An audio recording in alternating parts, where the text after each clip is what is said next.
बिहार की सियासत के जाने माने चेहरे पूर्णिया से निर्दलीय सांसद पप्पू यादव जो राजनीतिक मंचों से, संसद से और विभिन्न राजनीतिक कार्यक्रमों से सीधे सवाल करते हुए नजर आते हैं, मुखरता के साथ अपनी आवाज उठाते हुए नजर आते हैं।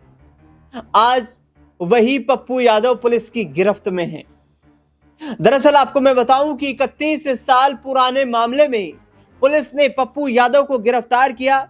यह तस्वीर जो आपको दिखाई दे रही है, यह पप्पू यादव की है, जिसमें पप्पू यादव को पुलिस गिरफ्तार करके उनके पटना आवास से ले जाती हुई नजर आ रही है। अदालत के सामने पप्पू यादव को पेश किया जाएगा, लेकिन उससे पहले स्वास्थ्य कारणों के चलते मेडिकल परीक्षण के लिए पप्पू यादव को पीएमसीएच भर्ती करवाया गया है और जहां से उम्मीद यह है कि आगामी कुछ वक्त बाद ही पप्पू यादव की स्वास्थ्य स्थिति है वो सामान्य हो जाएगी और जिसके बाद पप्पू यादव को अदालत के समक्ष पेश किया जाएगा। दरअसल मैं आपको बताता हूं कि पप्पू यादव की गिरफ्तारी के बाद उनके बेटे सार्थक रंजन जो हैं वो काफी निराश हैं। सार्थक रंजन पेशेवर क्रिकेटर हैं। हाल ही में सार्थक रंजन को 2026 के आईपीएल के लिए हुई नीलामी में 30 लाख रुपए के बेस प्राइस पर कोलकाता नाइट राइडर्स ने इन्हें अपनी टीम में शामिल किया है। इनके बारे में ज्यादा जानकारी दूं उससे पहले आपको मैं बताऊं कि आखिरकार पप्पू यादव को गिरफ्तार करवाने वाले कौन वो शख्स हैं जिनको 31 साल बाद जिनकी शिकायत पर अदालत ने रुख अख्तियार किया है, और पप्पू यादव कहां चूक कर गए कि जिसके चलते आज उन्हें इस तरीके की मुश्किलों का सामना करना पड़ रहा है।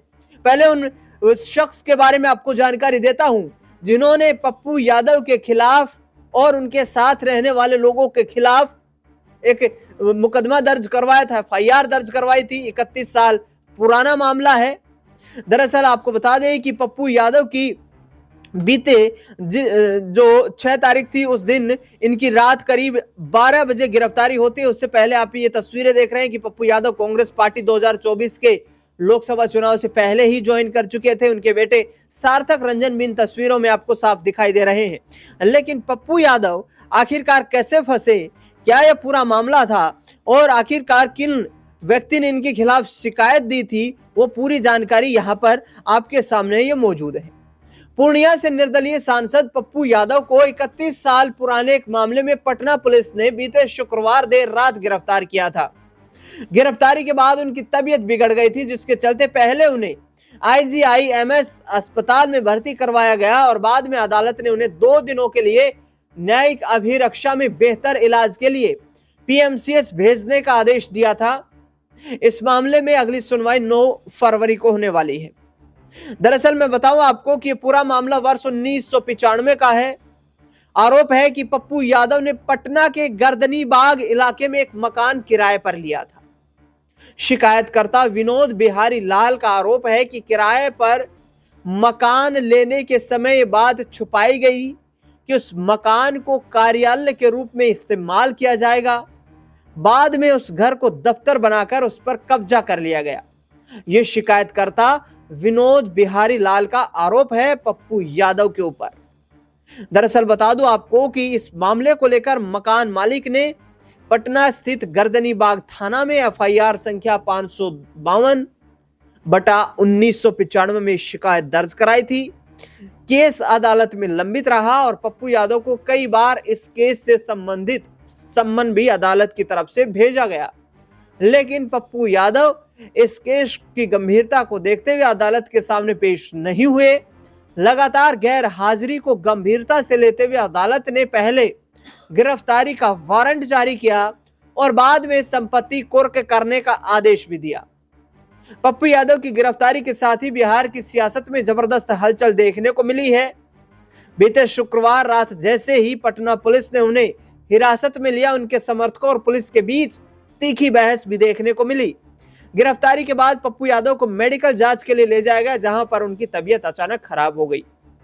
पटना पुलिस ने कोर्ट के आदेश पर यह कार्रवाई की है। अब इस मामले में आगामी सुनवाई होने वाली 9 फरवरी निर्धारित वक्त है, जिस पर सभी की नजरें टिकी होंगी। पप्पू यादव की गिरफ्तारी और उनके आरोपों ने बिहार में सियासी तापमान राजनीतिक तौर पर फिर से बढ़ा दिया है। दरअसल जिस तरीके से ये जानकारी जो सामने आ रही है, इसमें आपको मैं और ज्यादा बताने की विस्तार से कोशिश करता हूं कि आखिरकार पप्पू यादव को गिरफ्तार किए जाने के बाद उनका राज्य सरकार पर क्या आरोप था। पप्पू यादव ने कहा कि वे फांसी पर चढ़ने के लिए तैयार हैं, लेकिन झुकने वाले नहीं हैं।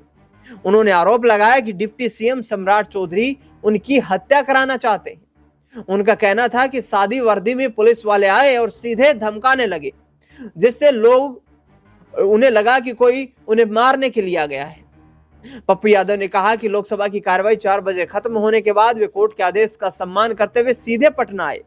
उन्होंने बताया कि यह 35 साल पुराना मामला है, जिसमें जमानत टूट गई थी और कोर्ट में पेश होने को कहा गया था, इसीलिए वे पटना पहुंचे थे। उन्होंने दावा किया कि सिविल वर्दी में आए पुलिस कर्मियों को देखकर उन्हें लगा कि गोली चल सकती है। पप्पू यादव ने कहा कि वे मरना पसंद करेंगे, लेकिन सच के रास्ते से नहीं हटेंगे। उनका आरोप है कि अपराधियों को पकड़ने की बजाय उन्हें मरवाने की साजिश रची जा रही है। इस 31 साल पुराने विवाद में अदालत की ताजा कार्रवाई को एक बड़ा कानूनी मोड़ माना जा रहा है। लगातार पेशी में गैर हाजिर रहने के कारण पहले गिरफ्तार वारंटी, फिर इश्तेहार और अब संपत्ति कुर्की का अंतिम आदेश जारी किया गया है। दरअसल जिस तरीके से आधी रात को पप्पू यादव को पुलिस ने गिरफ्तार किया, उसके बाद माहौल काफी तनावपूर्ण बन गया था। पुलिस ने स्थिति को संभालते हुए उन्हें हिरासत में लिया। गिरफ्तारी के बाद पप्पू यादव को रात पुलिस सेल में ही बितानी पड़ी और फिर उन्हें कोर्ट में पेश किया गया। कोर्ट ने उनकी स्वास्थ्य स्थिति को देखते हुए 2 दिन की न्यायिक अभिरक्षा में उन्हें पीएमसीएच भेजने का आदेश दिया। मामले की अगली सुनवाई 9 फरवरी को तय की गई है और पप्पू यादव ने जिस तरीके से बयान जारी किया, उन्होंने कहा कि मेरे साथ क्या होगा पता नहीं। उन्होंने दावा किया कि वह नीट छात्रा की लड़ाई लड़ रहे थे, इसी वजह से उन्हें धमकाया जा रहा था और आरोप लगाते हुए कहा कि बिहार सरकार के गृह मंत्री उन्हें डराने की कोशिश कर रहे हैं।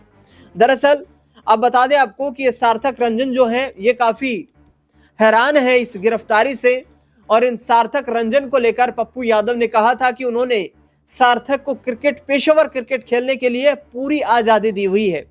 सार्थक एक बेहतर बल्लेबाज बनकर भारत की टीम में खेले, ऐसा उनका सपना है। लेकिन सार्थक रंजन आखिरकार अपने पिता से क्या मुलाकात करने के लिए जाएंगे, ये भी देखना बेहद दिलचस्प रहेगा, क्योंकि न्यायिक अभिरक्षा में इस वक्त पप्पू यादव मौजूद हैं और आगामी वक्त में क्या उन्हें कोर्ट से राहत मिलेगी, क्या उन्हें फिर से जमानत मिलेगी, ये देखना भी काफी दिलचस्प रहने वाला है। पप्पू यादव के समर्थकों को यह उम्मीद है कि जल्द ही पप्पू यादव जो हैं वो कानूनी तौर पर जमानत लेकर बाहर आएंगे और उनकी लड़ाई लड़ते रहेंगे। इस पूरे मुद्दे को लेकर आपका क्या मानना है? इस पूरे मुद्दे को क्या राजनीतिक मुद्दा बनाया गया है? क्या राजनीति की भेंट पप्पू यादव चढ़ गए हैं, जिसके चलते उनकी गिरफ्तारी इस पूरे मामले में हुई है? ये आगामी वक्त में अदालत में तय होगा और पप्पू यादव को अदालत आखिरकार किस तरीके से राहत देगी या फिर न्यायिक हिरासत में उन्हें जाना पड़ेगा, ये देखना भी दिलचस्प रहेगा। अपनी राय प्रतिक्रिया हमें कमेंट बॉक्स में इस पूरे मुद्दे को लेकर जरूर बताएं। इस खास रिपोर्ट में फिलहाल के लिए इतना ही।